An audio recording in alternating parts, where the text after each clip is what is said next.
Mr. Speaker,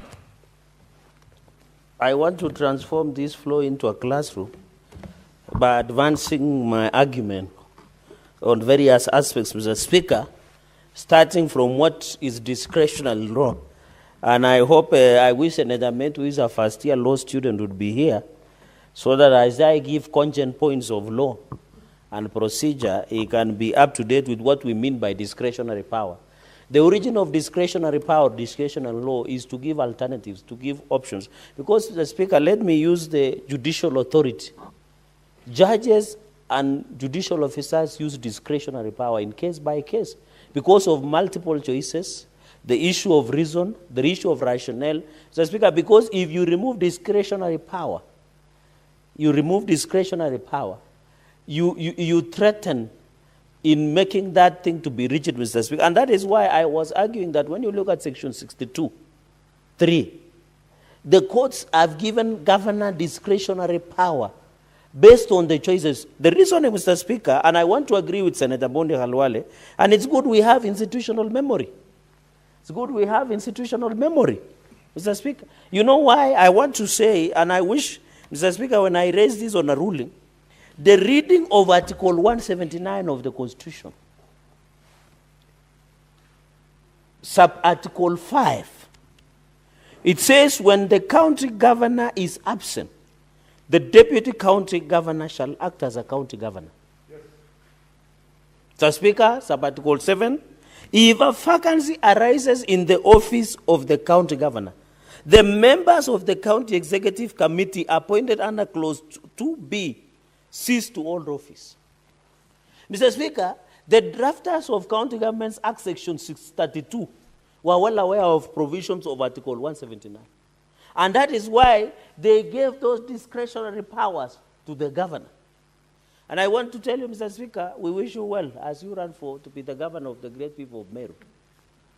But we are working on a dangerous path by curtailing your discretionary powers. There is a principle behind it, so that you use your reason, your judgment alternative to exercise discretionary powers. And that is why power of mercy provided by the Constitution is one of the discretionary powers that is exercised by the President, Mr. Speaker. And it is important that Kenyans know that the provision of Article 79 envisage a situation where a governor dies, resigns, or becomes incapacitated, and the deputy governor takes over as the governor. Because the county members of executive, they cease to hold office. And that is why they use a may, not shall. Because the origin of discretionary powers is to exercise, Mr. Speaker. And therefore, looking at Article 179 and even all the way to Article 181, it is important. Even when you look at that, that is why they say the office of the governor. And therefore, the aspect of deputy governor, Mr. Speaker, I agree. Deputy governors should not be flower girls or page boys. They should be assigned responsibilities. Even in the case of the deputy president, you remember, and histories are going to teach, that executive order was issued by the president to give powers to the deputy president's office, including IBEC and other chairing subcommittees of cabinet. So this discretionary power for a wise governor is they can issue a gazette notice assigning responsibilities and portfolio. In fact, we are being myopic in our thinking. You know why, Mr. Speaker? Because we want to curtail the power of a governor. Because discretionally, the governor can assign many more responsibilities than just being a CCM. And I know, even if today, Mr. Speaker, sir, if today the governor is traveling outside the country for medical treatment or for any assignment, they appoint deputy governor to assume the entire running of the county. So if you curtail to be a CCM of finance, Mr. Speaker, and this is the constitutional law with constitutionalism, and I'm happy the chair now is seated properly, Mr. Speaker. So we must implicate, Mr. Speaker, we must be fair. Because the moment the governor of Bomet is not in office, Deputy Governor Rotich assumes the entire running of the of the county government. So when you curtail Senator Boni Halwale, Senator what Boni is your point of Halwale and order? incoming Governor Kakamega. Senator Cherargei, take your seat. Mr. Speaker, when the Senate started, he said he was going to teach, and I'm really benefiting from the lesson. But did you hear him say, under 105, that after you came, the chair had now started, had now said properly. He's in order to impute improper motive on Deputy Speaker, that the Deputy Speaker was improperly seated. Can he substantiate? Senator Cherargei, could you substantiate what you meant by that statement? I don't want to speak for you, No, yes, but I Mr. understood what you meant, but kindly substantiate. Mr. Speaker, when there was change of the seats, I saw how uncomfortably you were moving, trying to sit. So when I was driving my points home, you had now sat properly and focused on me. So I don't know what Senator Kalwale is imagining. Because I don't, in fact, in my entire life, I have never attempted to impute any improper motive on any member of Speaker's panel, including yourself. You know I have a tremendous respect. And you know in my culture, respect is equated to a cow. What do you mean? Mr. Speaker, and that is why even in our culture, it is a respect, and you know, we Senator come from the Cherargei, same. proceed to Yes, that is why they say, contribute. and that is respectful of Mr. Speaker. Mr. Speaker, so I am driving and I'm happy Senator Metu has walked back because he has missed very heavy and cogent legal points. I was following. You are following, thank you. So let me move to point number 4. And therefore, I was making the point that we are trying to curtail the work of, and by the way, I have tremendous respect for deputy governors. When I was a member of the devolution committee, they appeared before us. Let's speak. Even my own deputy governor appears more like a flower girl. Because even the current, my governor, does not even respect the deputy governor. Even in the succession matrix of gubernatorial seat of Nandi County, the deputy governor is running for governor, but the deputy governor has never endorsed him. Dr. Yulita. Because of that fear. So I know the frustrations of deputy governors. I know when Senator Metu speaks, he speaks from experience. I know deputy governors who don't have cars, don't have fuel. Even the deputy governor of Kericho, Engineer Fred Kirui, who was the whistleblower in the fictitious payment of 85 million. He said even on record that he doesn't have a car, a bodyguard, a driver, a fuel. The car was taken away. Go to Siaya. Siaya is the worst case. Mr. Speaker, when the deputy governor was brought here for impeachment, CPA, William Odwal, we didn't impeach him. But do you know up to today, almost 1 year, he cannot access his office. He cannot access his office. And the governor of Siaya purports to be the paragon of democracy and rule of law. So what do you do in such situation? He said on record, and he has written to this house and written to the devolution committee, that when he tried to access his office in Siaya town, men in black descended on him and his vehicles. It was like bees, yani nyuki, were on him, Mr. Speaker. So that is why we are saying we understand the frustration of deputy governors, Mr. Speaker. William Odwal cannot access his office, not because of any mistake, because of political differences between him and Governor James Orengo. Mr. Speaker, we agree with the frustration. At least you are governor from the observation. Maybe I don't know. They look like they are working very well with your governor, but from your body language, it looks like things have gone mulot. They have gone south, Mr. Speaker. They have gone mulot, Mr. Speaker. Senator Cherargei. Yes, Mr. Speaker. You can't purport to interpret the body language of the chair. Yes, yes. As to whether or not Governor Parchoka and his deputy are working together. Yes. It can't be read from the body language of the chair. Yes. But I allow you to pass and proceed. Thank you, Mr. Speaker, because from I know you very well. You have represented me before in court, so I know how you behave when you agree or you don't. And there is what we call sign language. It is recognized in the Constitution. Mr. Speaker, even Trans Nzoia Deputy Governor, Philomena Kapkori, brought an issue of frustration in running of Trans Nzoia, where she had been attacked publicly by people close to the governor. She had been denied access to the office. She could not access her office, the vehicles and the support. And Mr. Speaker, the sad reality, as Senator Mentu has said, the person who is the financial or the accounting officer of a deputy governor is the chief of staff of governor. Madam Kapkori almost cried before the committee, the deputy governor of Trans Nzoia. Almost cried. Because she was being frustrated and humiliated, and she is a woman, and I didn't see women coming out to demonstrate against. I hope the new Senator Wakwabi will be the first to protest. Because you cannot be saying tawe, tawe, tawe everywhere, and you are towering your people. You cannot work with your deputy governor. How do you want to lead a nation when you cannot even work with your deputy governor? That is why those governors like Governor Natembeya must be called to order. Even you remember Deputy Governor of Kisii, because of political differences with Governor Simba Arati, Deputy Governor Monda was impeached by the county assembly. We confirmed the impeachments. The former colleague of Senator Kalwale Monda is now home.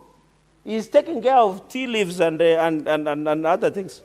So, Speaker, because of political differences with Governor Simba Arati. Now, and even, Mr. Speaker, the deputy governor, and I know this was a friend of Medu, Deputy Governor Engineer John Bararot of Wasingishu also resigned because of the frustration from Governor of Wasingishu, Chelele. And he said it on record. So, Mr. Speaker, we understand where deputy governors come from. But we should not entrench and infringe. And I want to encourage Senator Medu when he will reach the law class, Mr. Speaker. I don't know whether, Mr. Speaker, you are aware that Senator Medu is on first year in law school in University of Nairobi. He's in first semester. You are not junior. Yes, and I'm now giving him free lecture lessons here, courtesy of you, that when he reaches the level of the learning on the law of discretionary law, he should either approach you or me, so that we can guide the power and the rationale of discretionary power that has been envisaged in Section 32 of the County Governments Act. And that is why there is also power of mercy. And even that is why I agree. The President William Ruto, as an example, issued an executive order number 1 before, in 2022, to give powers to former impeached deputy president, Mr. Speaker. In fact, when Professor Kithure Kindiki was, I know Senator Metu doesn't like Professor Kithure Kindiki, but he's the current deputy president.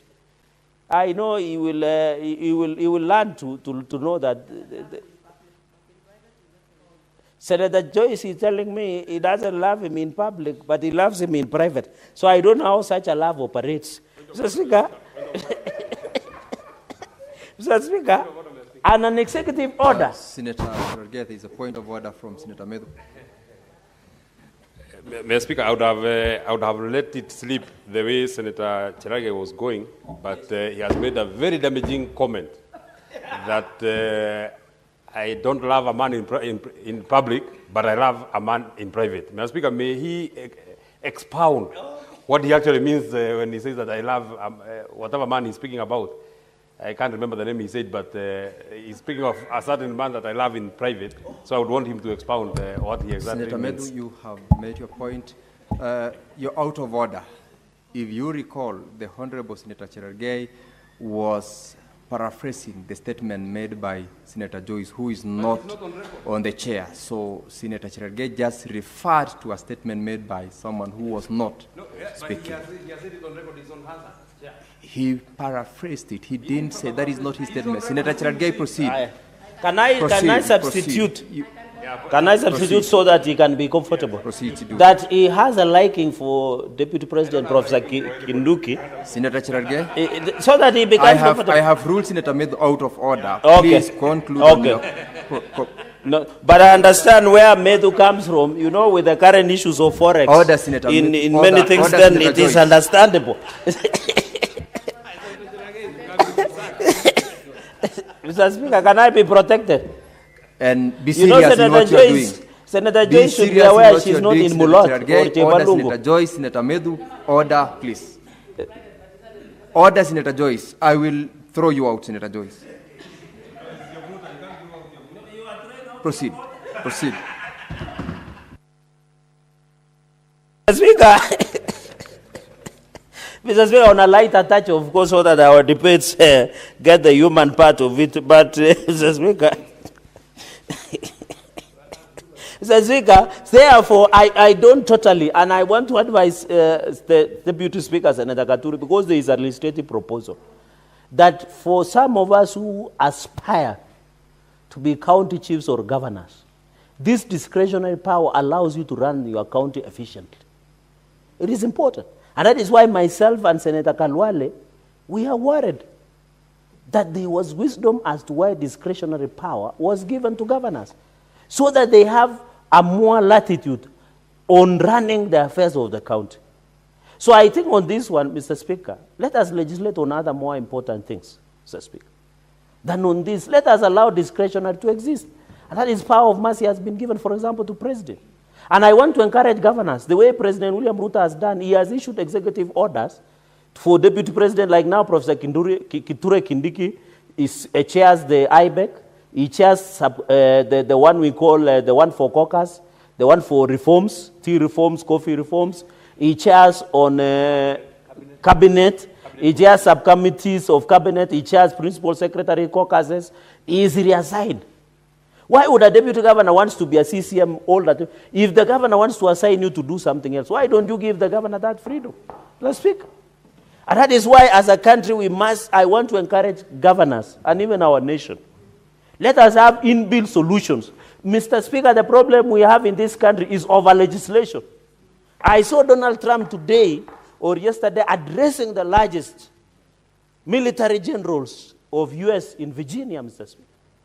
And he said a very profound statement, that it is not the business of United States of America to protect the borders of Somalia and Kenya. He says their business is to look inward, making America great again, MAGA. What did I learn from Donald Trump's speech? When he was addressing the generals from all over the world that had congregated in Virginia, the speaker, was to encourage Africans to look inward. As we talk, the American government are shut down. Yet most of us depend on NGOs and many others, Global Fund, the USAID was shut down. The solution, Mr. Speaker, is to look inward. What I learned from President Donald Trump is that let us look inward, Mr. Speaker. Even as we do other things, as we run other affairs internationally or locally, Mr. Speaker, we must ensure that we find our solutions. Solution is not over legislating. Solution is not over representing. And I want to tell deputy governors, we feel you. It is more, and I want to borrow the wisdom of my senior brother, Kalwale, a man of tremendous respect, a bullfighter, a man with many children and many wives, that this is more of an interpersonal relationship. They didn't tell me that. Interpersonal relationship. It's more of interpersonal. Yes. You need, as a deputy governor, respect. A deputy governor is not a co-governor. A deputy president is not a co-president. Know your position as a principal assistant to the governor. And I agree with the wisdom of Senator Kalwale that these things is more of interpersonal skills. So I want to call, I know deputy governors feel that they should be assigned responsibility. I know most of them are tired of reading newspapers in the offices. I know they are tired of just sitting idly. But they should know the wisdom. They should know the wisdom of our drafters of the Constitution and the promulgation of the Constitution 2010. That it is very important. And I want to appeal to these governors. Governor of Kericho, Governor of Trans Nzoia, Governor of Kisii, Governor of Siaya, Governor of Uasin Gishu, and other governors who have a problem with their deputy governors to ensure that they work closely. Because at the end of the day, they are the leaders of all those counties. With those many remarks, Mr. Speaker, I beg to oppose, and I thank you. I hope, Senator Metu, the class is over. Senator Maureen Tabitha Mutinda. Thank you, Mr. Speaker. Actually, you are the only speaker who calls me by my